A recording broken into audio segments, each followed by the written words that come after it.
So this is the last thing that I threw down here, and I know a lot of you have seen this before, but I'll make sure that we're all on the same page. Let me kind of plug in some more here to this.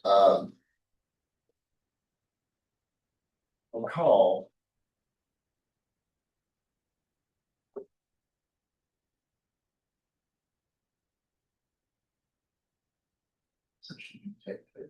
An integral domain. So sometimes I suppress the word integral. An integral domain is, anybody remember what it was? We need to bring one. And actually, good people, happy birthday. By the way, one is often overlooked. An integral domain is always assumed to have the identity with no non-zero zero value. Right. So, for example, if you look at the even integers, that is a ring, all good stuff, and it's got no non-zero zero value, but it's not an integral domain because it doesn't have an identity. Right. Let's see what else I want to say here. Two, an element X and R is nilpotent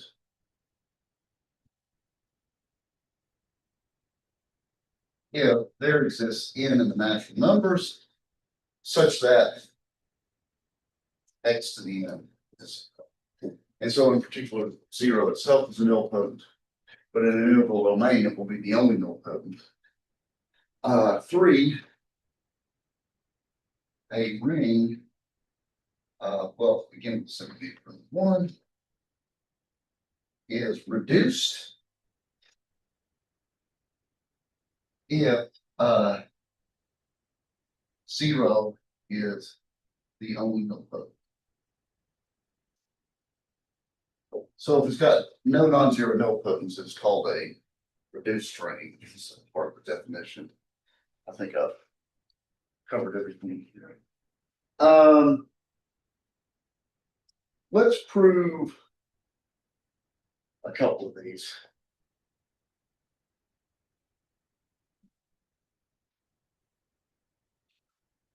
Uh, let's do B and another one. Yes. Just out of curiosity, can you give an example of a reduced ring that, well, what am I trying to say? Like an integral domain, or something that's not an integral domain, because it has zero divisors, like non-trivial zero divisors, but no nilpotent elements. Is that no non-zero nilpotent? Yeah. Z6.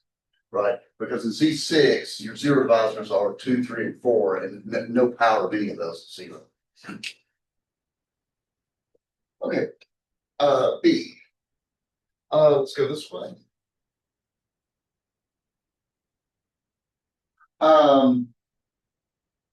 So let's suppose I is prime.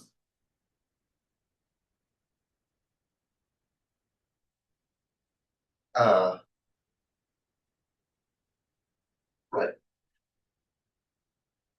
Let's right, and of course this means that let me recall for you that a prime ideal has to be a proper ideal. So R mod I, you don't have to worry about it being a zero ring. It has to be a non-zero ring. So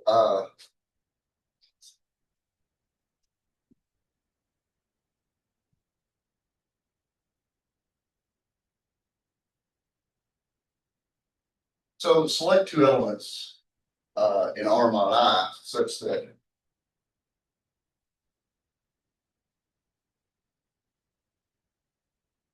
and of course in quotient ring, this is really AB plus I, which implies that AB is in the ideal I. Is this coset's zero coset, so that AB has to look at I. Now, what do we know? We know that I is prime. Therefore, A or B is in I. So say A is in I without loss of finality. Therefore, A plus I equals 0 plus I. And so R mod I is a domain.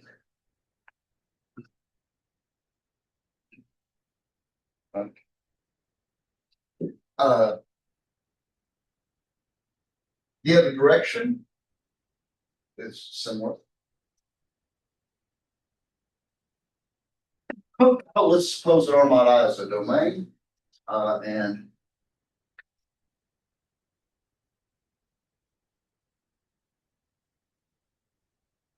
and A, B, and R is such that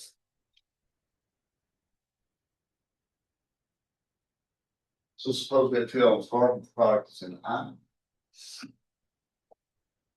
We need to show that, of course, one of these elements, the product is in I, and basically we just reverse engineer this.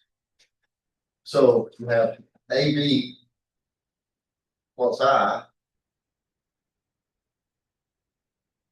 is the 0 coset.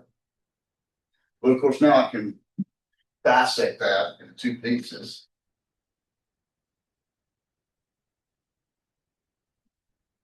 And what do we know? We know that R mod I is domain, so if this product is 0,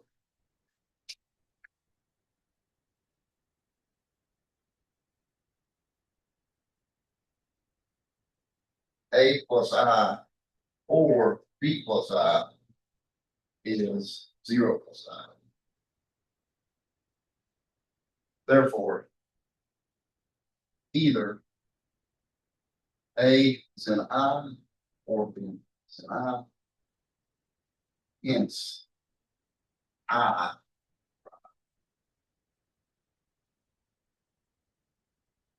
This is a terribly useful theorem, I think, because oftentimes it's really cool to think being able to pick out things like maximum primes from this perspective.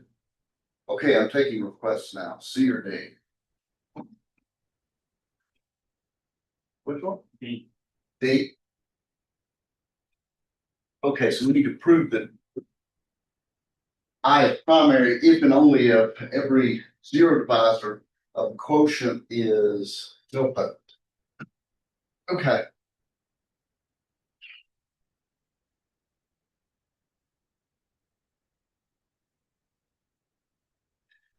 Let's suppose I is primary.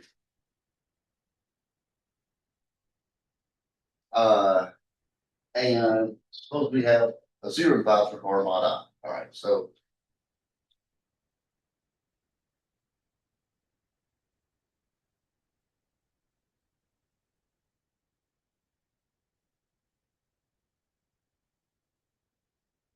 well, by definition, what that means is there exists a non-zero B plus I.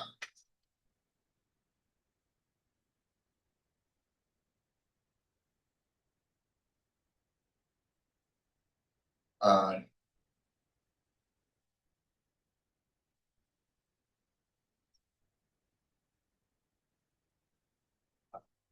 so basically what this means is, let me translate this a little bit.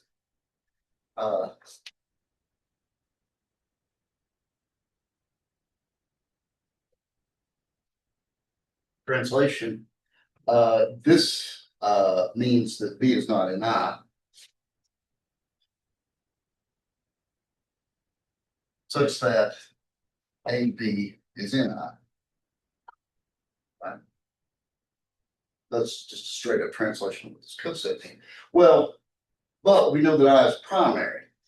And so AB is an I and I is primary.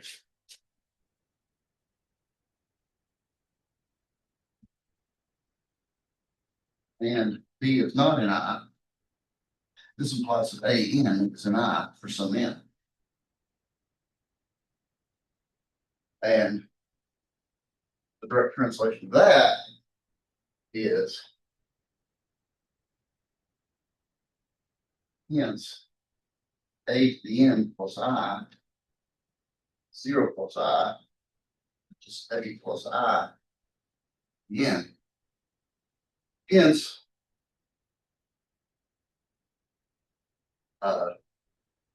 A plus I is nilpotent. As promised.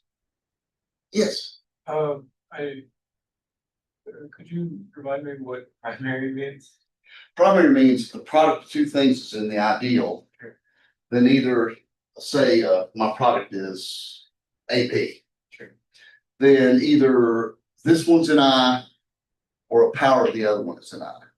Oh, Right. And that's exactly what we stepped into here. Others. Let's run it back the other direction. Suppose every zero advisory R mod I is nilpotent.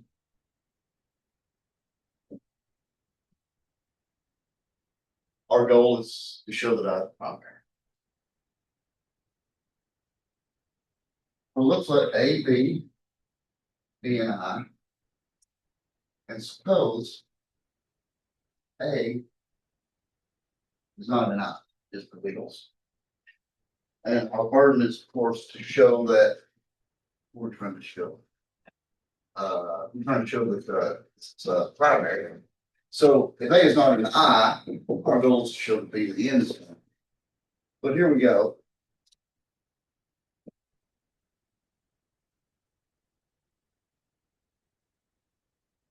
A plus I, it's not equal to 0 plus I, and A plus I, B plus I, to 0 plus I. So this means B plus I is a zero plus I.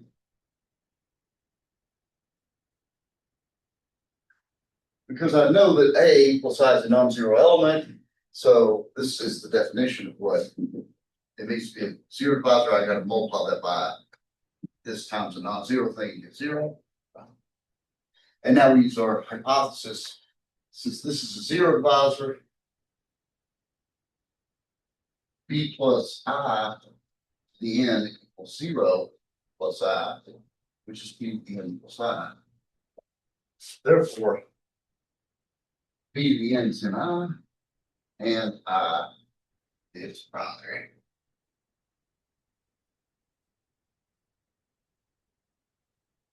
Okay, so there's a couple. You want to try the other two yourself. These are fun little proofs, and the theorem itself is very useful, actually. Okay, let me give you a quick application of this.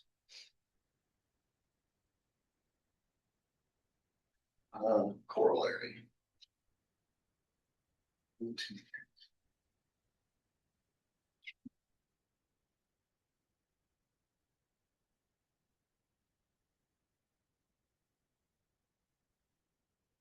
Maybe I'll just kind of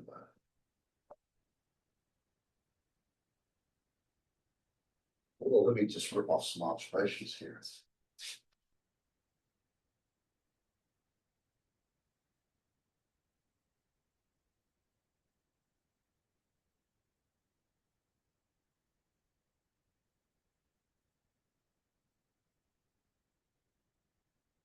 We'll see what we can pull off this. Of course, you can show that any maximal ideal is a prime ideal directly, right?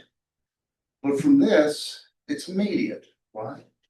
Any field is an integral domain, so any maximal ideal is prime. Because any field is an integral domain. On the other hand, or in addition, I should say, any integral domain is reduced. Because reduced means no non-zero nilpotents, right? That's certainly true in an integral domain. It doesn't have any zero divisors other than 0 at all. So since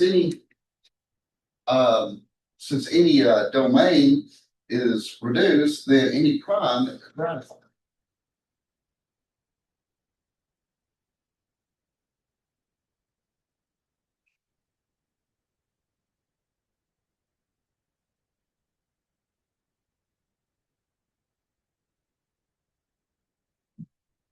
Also, any integral domain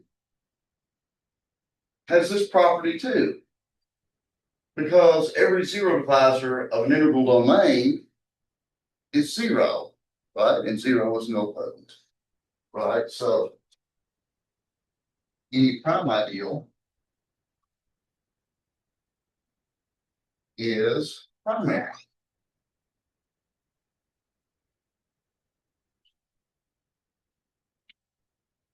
If I is primary and radical, then I is, well, think of it again from the right side of the little if and only if. If it's reduced, that means it's got no non-zero nilpotence. And this condition means that every zero divisor is nilpotent. That means the only zero divisor is zero, and you've got an integral domain. Therefore, I is prime. So you've got primary and radical. That's P prime. You can do these directly, but in some cases, I mean, it's much easier to rip it off this way. Okay, any questions on that? Yes. So, let's say I'm trying to show some ideal is prime. Would you recommend in general showing that it's radical and primary, or is it just like a funny? No, I don't think I'd recommend that. I mean, there might be certain situations where that's useful. And in fact, I wouldn't even, if you want to show that an ideal is prime, it's often the case that showing when you mod out it's a domain, it's easier, but sometimes it's not. Sometimes you just directly see it. I mean, it depends on what the ring is. But essentially radical and primary is necessary and sufficient. Yes, if you have an ideal that's both radical and primary, it's prime. That's right. Okay. Now we're going into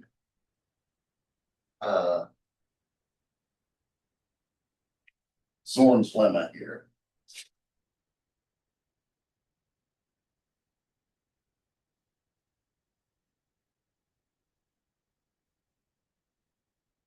Which is equivalent to the axiom of choice. And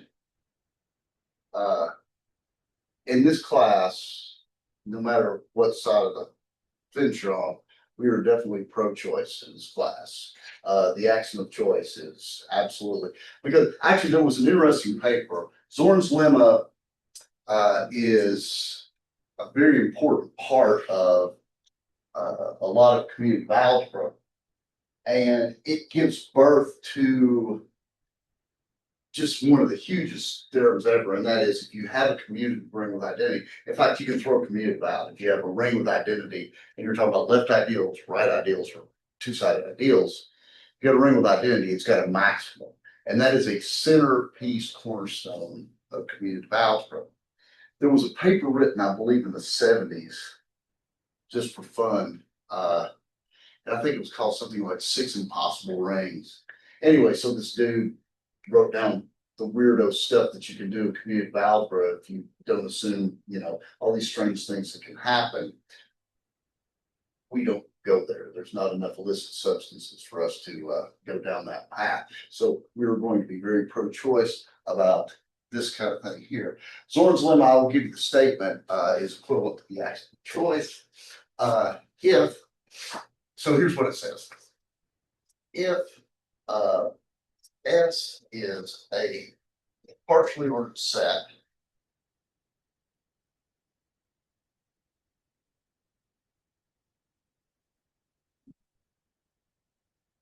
of sets, so sometimes I think they'll set a partial set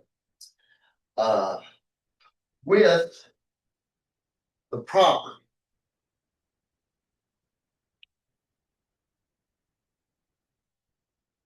that every chain. Anybody recall where a chain is? Right. So it's Right, the problem with partially ordered set is you may not be able to compare everything. You have a big thing, you got a bunch of fruit in it, some of it's apples, some of it's oranges. If you pick out an apple and an orange, you can't compare it, right? A chain is a totally ordered subset, so a chain is just a collection of all apples that you can compare, or a collect, maybe not all the apples in there, but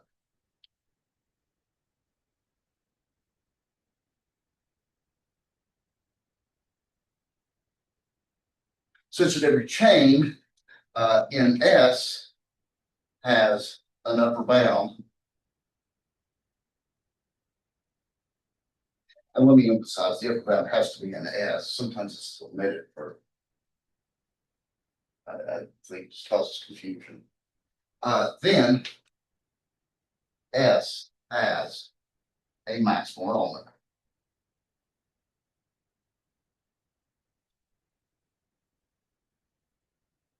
So if you have a partially ordered set where every chain in that set, so every collection of things that you can totally order has an upper bound still in that set, then this set has a maximal element. I think this is kind of intuitive. It's like, oh yeah, they should be right, but don't try to prove it. You can't do it, right? Let me, if you all are kind of a little, let me give you a good example of a partial ordered set that's not totally ordered. So if you look at the power set, so we're going to look at all subsets of this. Then here's the big one.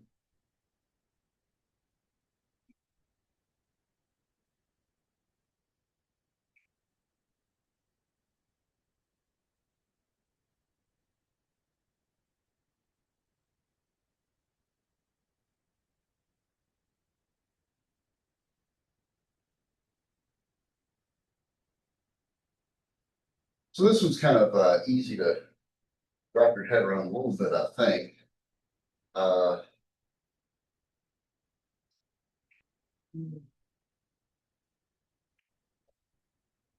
Right. So the lines show kind of containment, right? For example, this is contained in this, and this is contained in this, and so forth. Certainly, this is contained in this, but I use transitivity here, so I don't want to draw lines, right? So, for example, this is a partially ordered set because given any two subsets, if you can compare them, if every set is contained in itself, it's anti-symmetric. So if a subset is contained, if A is contained in B and B is contained in C, then they're the same. And it's transitive. If A is contained in B and B is contained in C, then A is contained in C. But there's lots of apples and oranges here, right? Here's an apple and here's an orange. You can't compare these two, right? You can't compare these two either. Right? Here's a chain. That's a chain. And so is this. Right? And they're just subsets of partial ordered set where everything can be compared. Right? Okay, so here's what Zorn's lemma says. If you have one of these partial ordered sets and every chain has an upper bound in S, then S has a maximal element. So let me use this to prove a cornerstone theorem in commutative algebra. Theorem.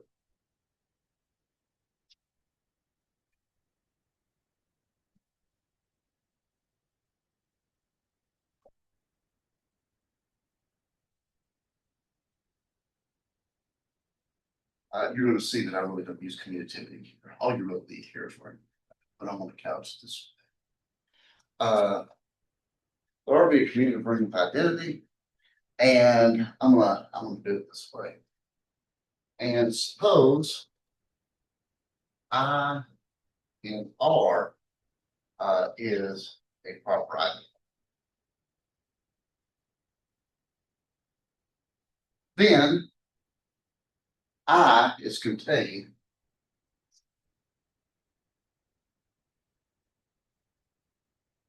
in a minus one.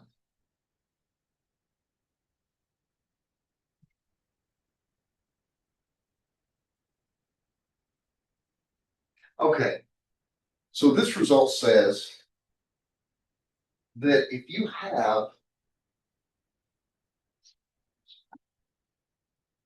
a commutative ring of identity, guess this one looks a little bit like an oval, and in it you have an ideal that's proper, then it's contained in some ideal that is maximal, right? And remember what it means to be maximal is it's so big that there's no proper ideal that contains it. So let's endeavor to show this. Proof. This has got Zorn written all over. You know, I always thought this was such a silly theorem when I first saw it, right? Because every ring that I could think of clearly had a maximal ideal. The integers, right? The ideal generated by even integers. There's nothing bigger than that. Or three, for example. A polynomial. I could think of things, but you actually are doing something here, and I'll demonstrate that. Okay, so how are we going to throw Zorn at this? So let gamma be the set of all ideals that are proper. A is ideal, and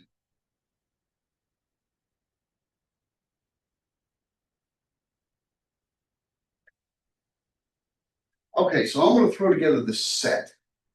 And this set is going to, I'm going to look at I here, and I'm going to say, you know what? I'm going to collect every proper ideal that contains I. Now, before I get carried away, I'm going to stand up here making a jackass out of myself for the next 10 minutes, proving theorems about the empty set, right? How do I know that that's not empty?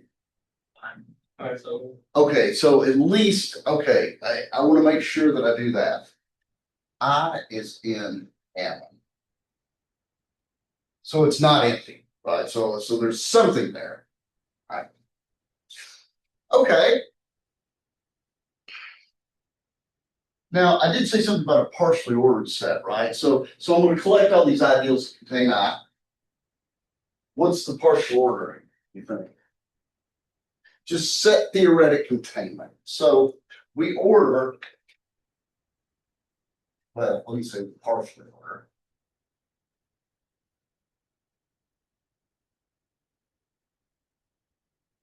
By set theoretic containment.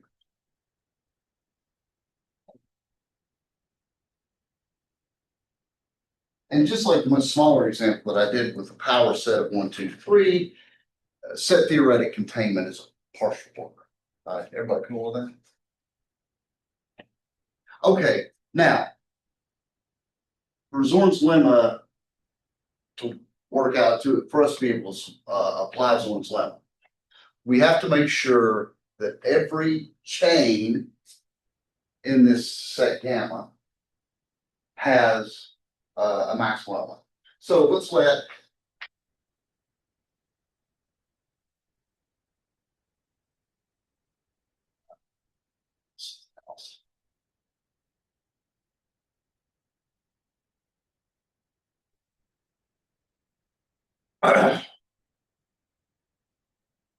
okay, so I got my shovel out and I dug out this chain, right?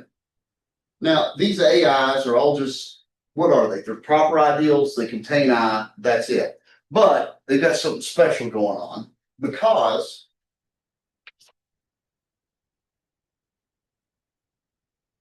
I've indexed them by this crazy Greek set here, given alpha beta here, then A alpha is contained in A beta, or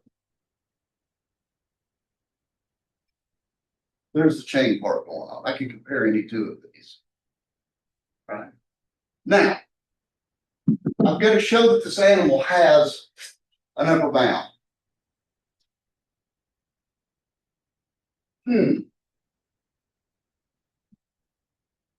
What's the prescription?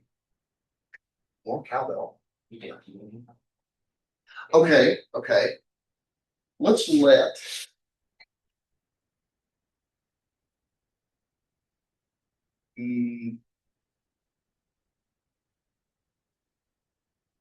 So you're just gonna throw them all into a big pot, make some stew, right? Okay, but here's the thing that worries me a little bit. That seems like a reasonable thing, and I would say that this would certainly have to be an upper bound, right? Because note, for all I in my index set, AI is contained in U, right? The element. Yeah, that's right. I think we have to agree that every AI is contained inside of this union, right? So it is an upper bound, but we have to convince ourselves that U is actually still in gamma. That's the real question, right? So you prescribed a union, it's going to work for us. But the question is it still in here? It's certainly an upper bound and it'll work as long as it's in. So our big query is U, in fact, in gamma? Right. So, yes. I was just gonna say that, no, it can't be. Because none of your ideals can contain, one, and so that's why having the ring with identity is so important. Well, there's something else that's important here. It is in gamma, but what does it take to be a member of gamma? What's the required membership? Well, it must contain I, right? Well, no. For all I in this, I is contained in the AI, which is contained in U. So check, no problem there. And it have to be an ideal. That's the tricky part. Is and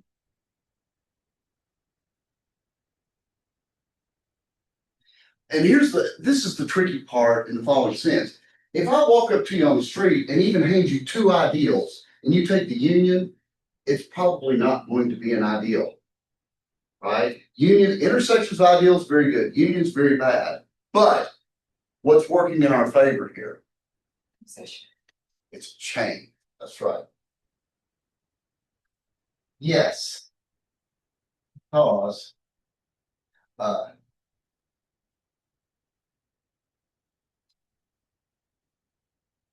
me give you a quick why that's so. Let's let X, Y in U and R be an R.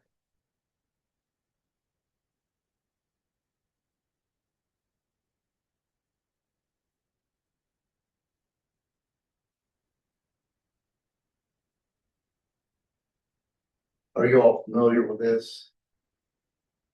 This is sort of like, this is the ideal counterpart of the subgroup criteria, right? Notice you can take, you need R to have an identity here. You can take R to be -1, and this, if X minus Y is in U, then it's a subgroup. And then if you take X to be 0, and then you have the R, and you get a vacuum blender going on, right? So this is kind of 2-for-1 tricky, right? Okay, so it suffices to show that if I have a pair of elements X and Y and U, and R, then X plus RY is still in U. Well, here's where this chain totally saves our butt. Since X, Y, U, there exists IJ in our index set such that X is in AI and Y is in HA, right? And let me, while I'm at it, let me throw this in. This implies that RY is in HA as well. Right, because each of those A sub whatevers is a ideal.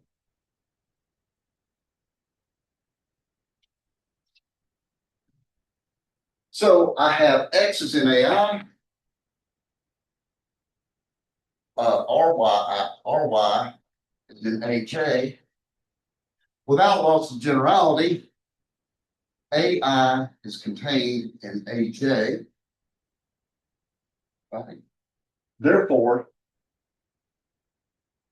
X plus X and RY is actually in AJ, which is in U. Therefore, X plus RY.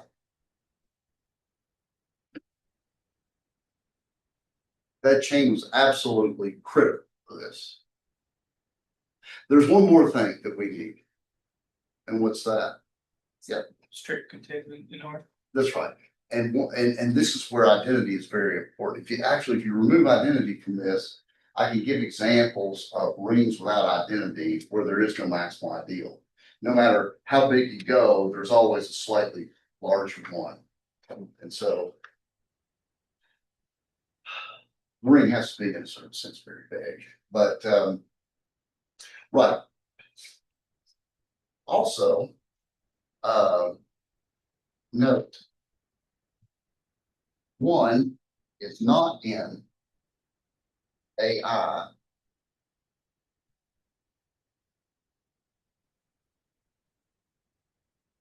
One is never in any of these AIs, right? Therefore,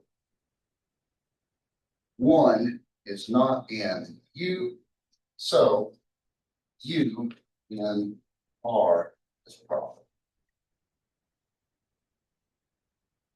Fantastic. So, Zorn's lemma applies. And there is this maximal ideal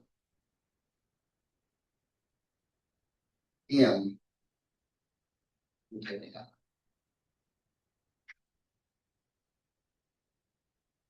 I'm going to prove this statement from a couple other points of view later as we develop more machinery, and it'll get kind of shorter and shorter, which is kind of shows the power of it. Corollary. So, yeah, corollary.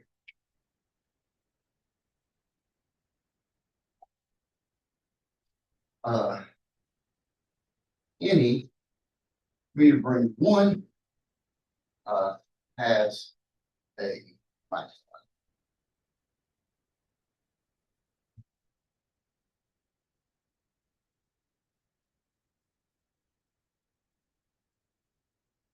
How do we do that?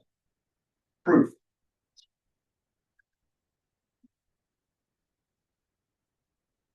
Apply theorem 129 to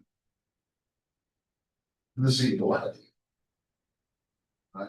The zero ideal is certainly a proper ideal if the ring has identity, right? And so zero is contained in a maximal ideal, therefore such maximal ideal exists. Any questions on it?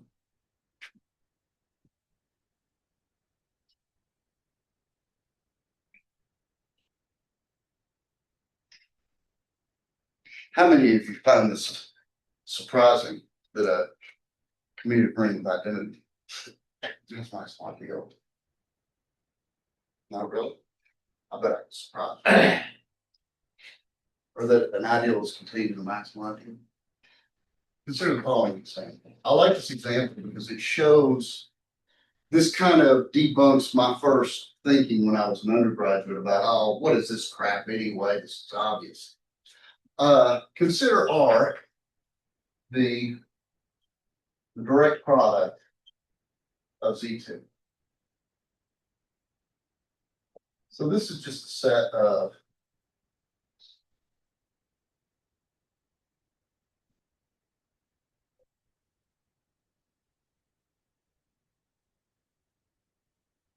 You might consider this sort of countable vectors, and I've got complete freedom here, right? This is a direct product, so I can fill this all up with ones. In fact, if I fill it all up with ones, that's the identity element, right?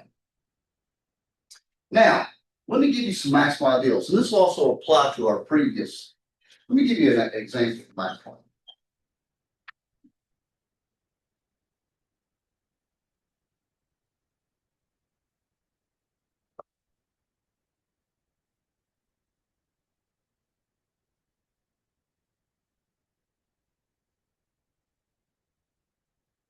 Let's look at this maximal ideal here. This is the maximal ideal consisting of everything that begins with a zero, right? Zero in the first quarter, and then you can just go bananas everywhere else, whatever you want for the rest of it. Okay, first of all, this is clearly an ideal, isn't it? Because when you add two things that begin with a zero, you get something that begins with zero. And if you multiply anything in the original ring R, that zero in the first quarter is going to kill it, so it's vacuum. All right. Everybody agree with that? Can anybody justify the fact it's maximal? Well, that's right. Well, it's missing a lot of elements, but any new element would have to have, if you added anything to that ideal, it would have to have a one in the first coordinate, and you've got freedom in the rest, which means that you can manipulate and get 1, 1, 1, 1, right? Here's an easier way to do it.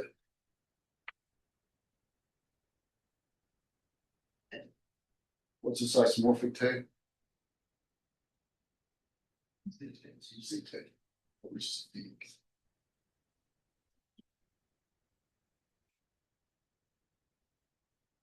Right, I mean, so how does the map from R mod M1 to Z2 work? Well, just take any element here and just read the first coordinate, right? If the first coordinate is 1, go to 1 bar, and if it's 0, go to 0 bar, and you can easily see that the kernel is M1.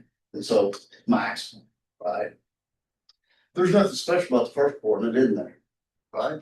So in general, I could have M2, which is epsilon 1 and 0, epsilon 3, etc.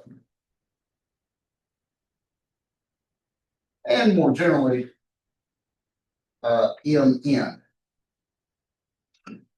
Epsilon 1, epsilon 2, epsilon n minus 1, 0, epsilon n plus 1.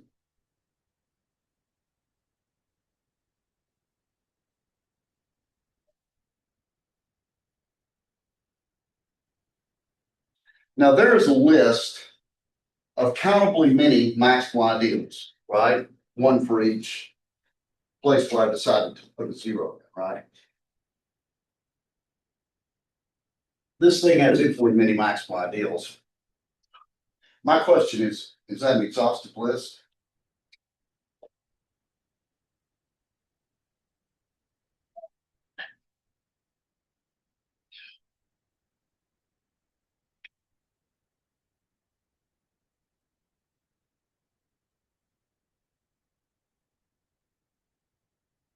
It is, in fact, not. Let me give you an example of an ideal.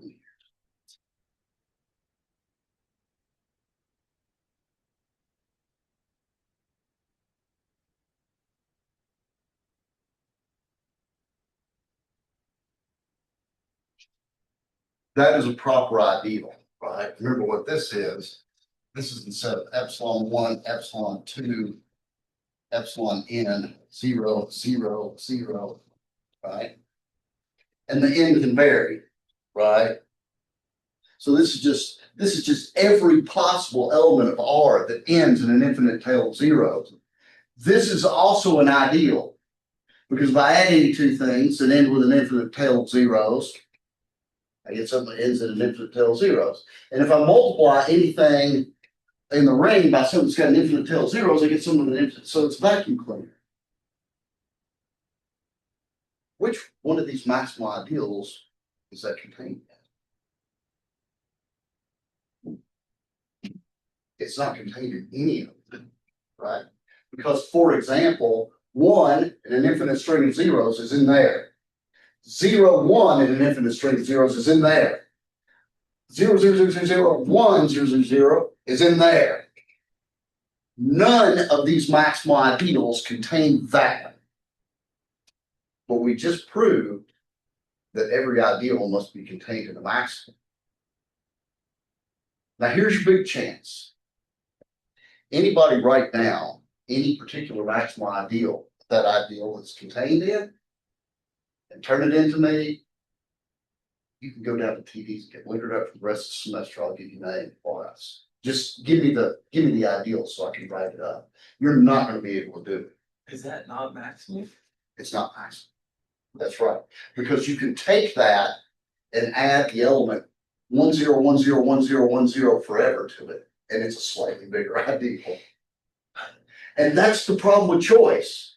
Because once you've made that choice and you add 1, 0, 1, 0, 1, 0, where the ones appear at the odd and the zeros are in the even, now in your next step to make it slightly bigger than that, you cannot choose 0, 1, 0, 1, 0, 1 forever. So every time you make a choice, it complicates your next choice. And in fact, I don't want to talk out my butt too much, but actually I suspect that this one is contained in probably uncountably many maximal ideals, none of which you have any prayer of being able to write down, right? So there actually is something to this. Yes.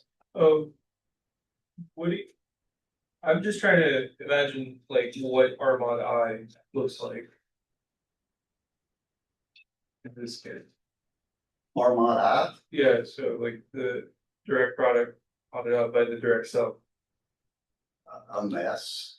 Yeah. Yeah, it's right. It's going to be a mess, So right? like how far is the direct sum from being maximum? Like is it prime? Is it radical?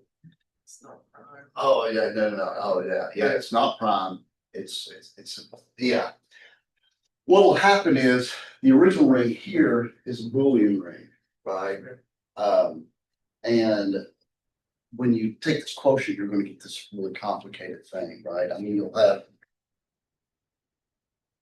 Yeah, I can't. I'd have to think about what that looks like, but it's going to be a big, huge mess, right? Okay. Any questions on that? Okay. So I like this example because it really, I think, in a pretty hardcore way, if you think about it, demonstrates that when you're using the axiom of choice, there really can be something there, right? Certainly some simple rings like the integers, well, you can list their maximal ideals in not too difficult way, but some of them is pretty bad. Okay.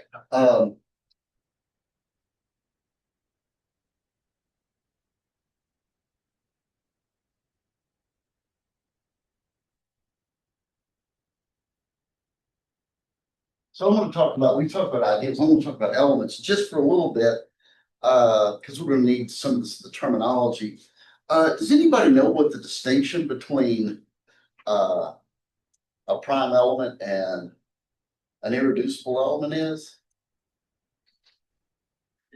Irreducible has to do with not being written as the product of units, whereas prime has to do with just indivisibility problem. Right. So if you ask somebody that's like in a beginning number theory course, right, and say, okay, what does it mean to be prime? They'll say, oh, it's only factors are itself in one. There's another definition of prime where we might say that an element is prime if it divides the product of two elements, it has to divide one of the two. The second definition is really more precise. And if you forget about the element 0, those two definitions are equivalent if you live in a UFD, right? But if it's not a UFD, it bifurcates. So we'll finish off today with this just quick definition. Let R be an integral domain. You can do this in more general settings, but it becomes complicated. At least the irreducible part of it is complicated. The being ring 1,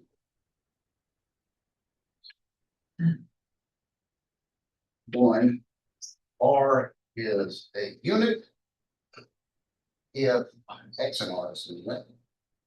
If there exists Y and R such that X, Y equal 1.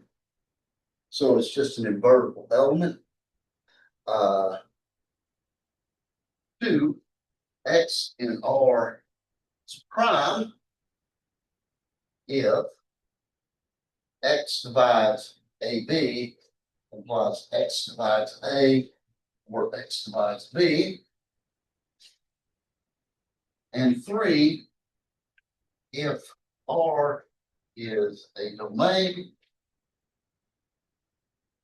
we say